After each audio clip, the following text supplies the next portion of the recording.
Good morning, Wednesday. Hope everybody having a great day. So, about 12 o'clock, you start going down, you start counting on the weekend. So, that's how that goes.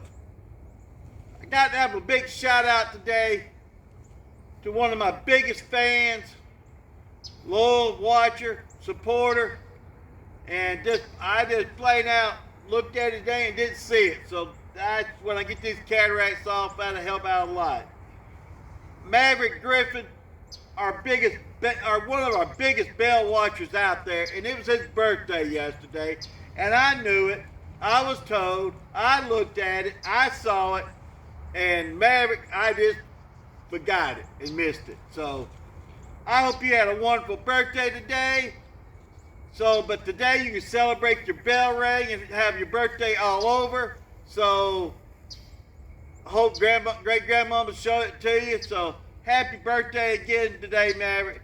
And here's your special bell ring for you today. So don't forget, kick off Relay for Life coming back up February 10th. You know, we start back fundraising, getting ready to go into April 25th. You know, and for all of our team members, I'd love to have everybody walking the track. Somebody walking the track that night.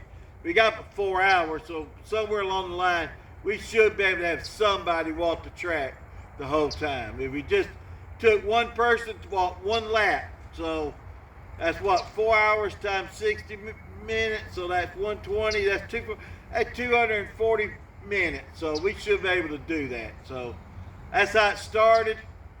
Sarah and I used to do that. When we started that years ago doing relay, Sarah and I would walk. We'd take somebody with sponsors for how long we'd walk, and then we started staying all night and we walked. So I'd like to see us all walk. Retired teachers coming up, first of the month, get it back going since the holiday's over.